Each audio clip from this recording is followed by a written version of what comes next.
Bagi manusia yang telah beriman, berarti dia telah mendapat hidayah secara umum, dan dia memerlukan hidayatut taufiq. Hidayatut taufiq adalah hidayah untuk mengamalkan hidayah itu. Kita telah Islam, tapi kita melakukan kesyirikan. Kita belum dapat hidayah taufik untuk mengamalkan hidayah itu. Hidayah yang ketiga itu hidayatut taufiq. Hidayah taufik adalah ilmu dan amal. Kita harus berilmu, harus paham, dan harus beramal. Dan kita mohon kepada Allah. Di antara jalan itu adalah Allah menimpakan musibah agar kita kembali. Kalau kita menyerah, kita pasrah, kita menerima, kita mengimaninya, Allah janji di sini, di ayat yang mulia ini, dalam surat At-Taghabun ayat 11, wa may yu'min billahi yahdi qalbah. Barang siapa yang beriman kepada Allah, niscaya Allah tunjuki hatinya.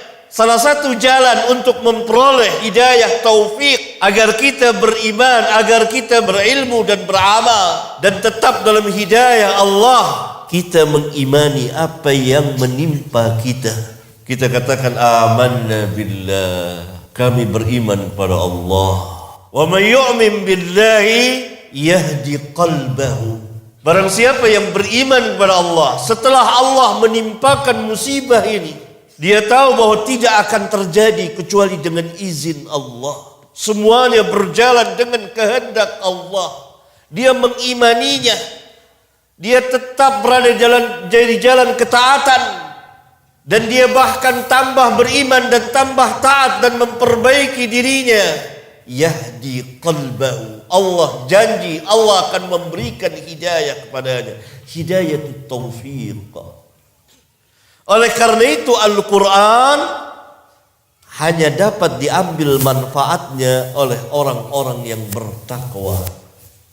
Perhatikan awal surat Al-Baqarah, ayat di dalam surat Al-Baqarah. Bismillahirrahmanirrahim. Alif Lam Mim. Dzalikal kitabu la raiba fihi hudan lil muttaqin.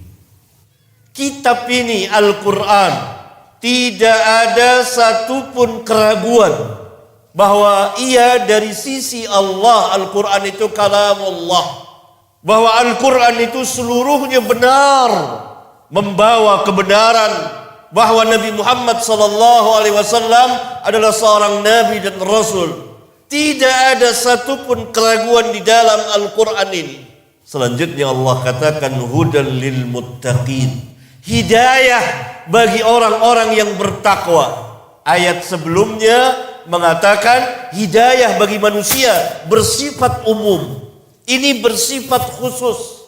Hanya orang-orang yang bertakwalah yang dapat mengambil, memanfaatkan hidayah Al-Quran. Selain dari orang-orang yang bertakwa, tidak akan mungkin dapat mengambil hidayah Al-Quran walaupun dia telah beriman kepada Al-Quran. Tetapi keimanan secara umum, berapa banyak orang Islam telah beriman kepada Allah dan Rasulnya dan hari akhir dan kitab-kitabnya termasuk Al-Quran dan seterusnya. Walhasil dia orang yang Muslim, tapi dia tidak beramal, dia tidak salat, dia tidak saum, bahkan dia masih percaya sama klinik-klinik, mistik-mistik, jimat-jimat, mantra-mantra. Rumahnya dipakein jimat, dirinya dipakein jimat.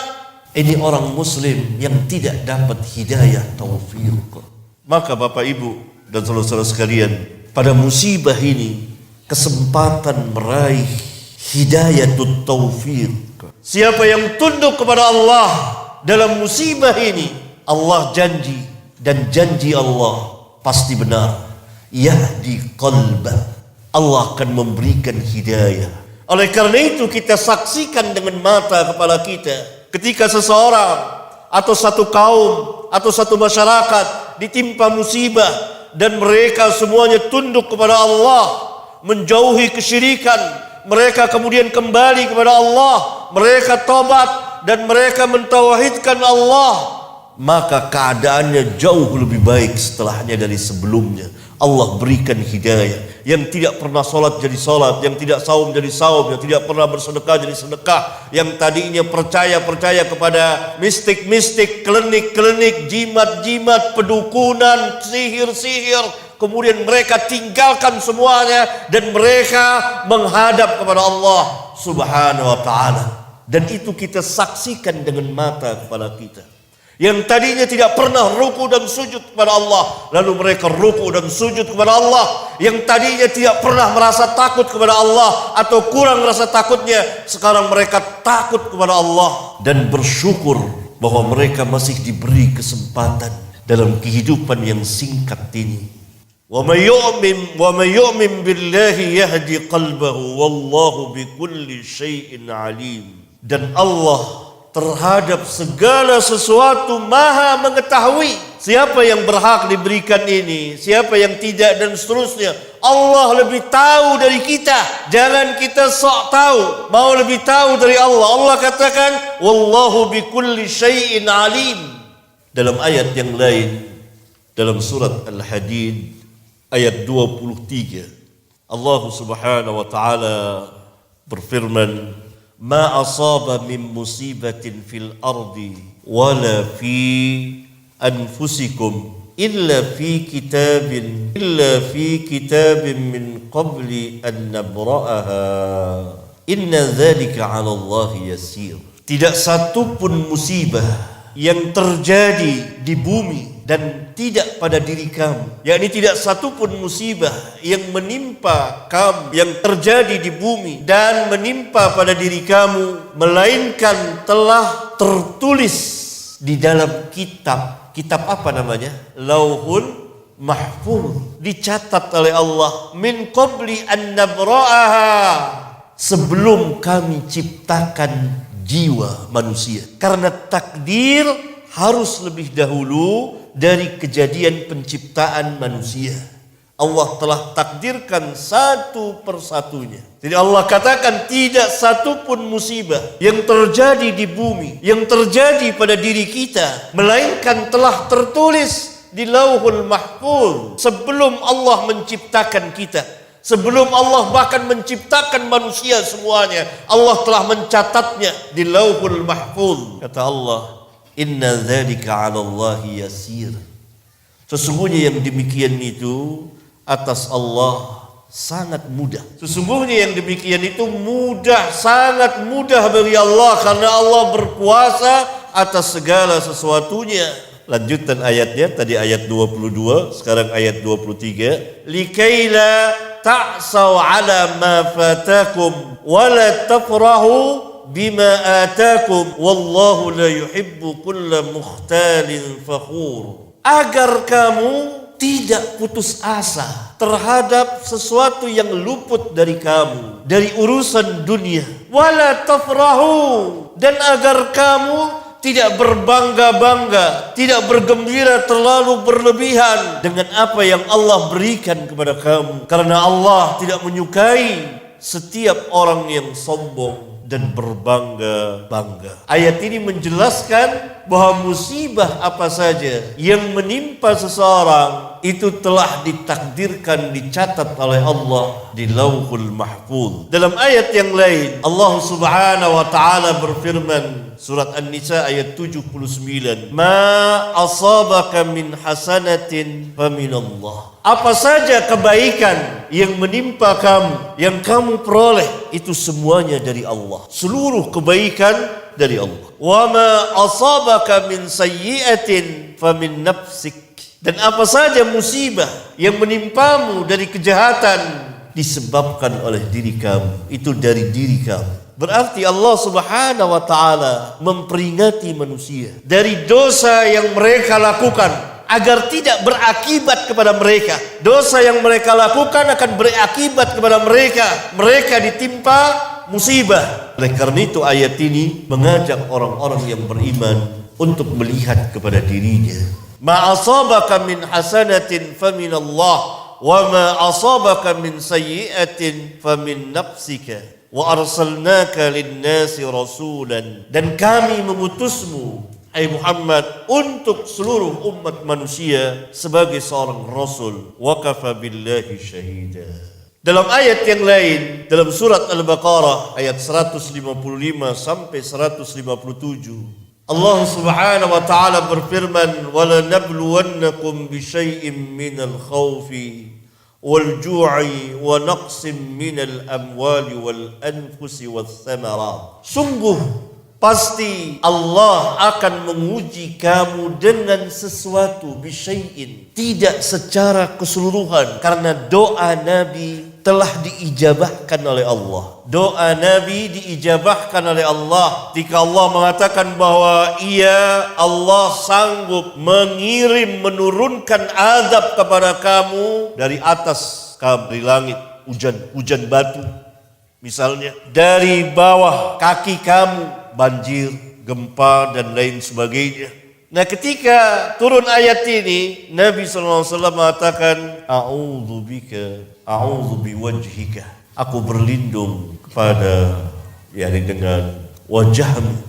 Aku berlindung kepadamu ya Allah dari musibah yang merata ini. Doa Nabi diijabahkan oleh Allah. Ini dalam hadis sahih riwayat Imam Al-Bukhari. Doa Nabi diijabahkan oleh Allah. Oleh karena itu umatnya tidak akan pernah dibinasakan oleh musibah, gempa dan lain sebagainya secara keseluruhan. Tapi sebagian Allah Subhanahu wa taala mengijabahkan doa nabinya. Nabi berdoa dan berlindung kepada Allah ketika Allah Subhanahu wa taala berfirman bahwa Dia sanggup menurunkan azab kepada kamu dari atas kamu dan dari bawah kaki kamu.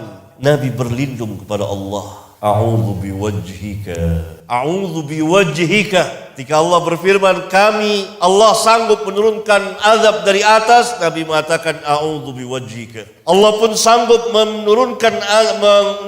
mengirim azab, memberikan azab kepada kamu dari bawah kaki kamu. Nabi SAW mengatakan a'udzu bika, a'udzu biwajhika. Yakni Nabi SAW berlindung kepada Allah dari umatnya ditimpa azab yang menyeluruh, diijabahkan oleh Allah. Dan Nabi SAW berlindung kepada Allah dari umatnya dikuasai oleh orang-orang kufar secara keseluruhannya, diijabahkan oleh Allah. Ketika Allah berfirman bahwa kamu akan dicampur adukkan sehingga menjadi berkelompok-kelompok, maka Allah tidak mengijabahkannya, bahwa umatnya ini akan berpecah belah, berkelompok, saling menyerang, saling bunuh. Kata Nabi, ini lebih ringan, lebih mudah dari yang sebelumnya. Kalau umat yang terdahulu begitu durhaka kepada Allah dan Rasulnya, diazab secara menyeluruh, binasa semuanya, tidak tertinggal seorang pun. Tapi umat ini marhumah, dirahmati oleh Allah Subhanahu wa taala. Musibah yang terjadi di antara mereka, yang menimpa mereka, merupakan penebus dosa, merupakan kafarah penebus dosa. Oleh karena itu Allah Subhanahu wa taala menguji sedikit dari rasa khauf, takut, walju, kelaparan, kekurangan harta dan jiwa dan buah-buahan. Wabashshirus sabirin, beri kabar gembira kepada orang-orang yang sabar. Siapa orang-orang yang sabar itu? Alladzina idza asabathum musibatun qalu inna lillahi wa inna ilaihi raji'un. Alladzina idza asabathum musibatun qalu inna lillahi wa inna ilaihi raji'un. Orang-orang yang apabila ditimpa musibah, mereka mengucapkan inna lillahi, sesungguhnya kami kepunyaan Allah, wa inna ilaihi raji'un, dan kepada Allah kami kembali. Kepada mereka ini yang menerima musibah, yang mengimani, hatinya diberikan hidayah tadi, ulaika alaihim salawatun min rabbihim. Juga mereka mendapat pujian, sanjungan dari Allah. Mereka itulah orang-orang yang mendapat atas mereka pujian dari Rabb mereka. Wa ulaika humul muhtadun, dan mereka itulah orang-orang yang diberi hidayah oleh Allah. Sejalan dengan ayat pertama yang saya bacakan, wa may yu'min billahi yahdi qalbahu. Yang menerima musibah, yang mengimaninya, maka pertama dia akan mendapat sanjungan pujian dari Allah. Ulaika alaihim salawatun min rabbihim. Salawatun, salawatun, salawatun maknanya as-sana, pujian dari Allah. Allah memujinya. Salawatun min rabbihim. Yang kedua, wa ulaika humul muhtadun, dan mereka itulah orang-orang yang memperoleh petunjuk. Semoga Allah jalla dzikruhu mengampuni dan memaafkan dosa-dosa dan kesalahan kita. Semoga Allah memberikan hidayah taufik kepada kita agar kita tetap berada di jalan yang lurus. Semoga Allah tetapkan kita di dalam Islam, di dalam sunnah Nabi sallallahu alaihi wasallam, dan mengikuti orang-orang yang terdahulu dari para sahabat Nabi ridwanullah alaihim jami'an. Barangkali ini yang dapat saya sampaikan kepada bapak-bapak dan ibu-ibu serta saudara-saudara sekalian.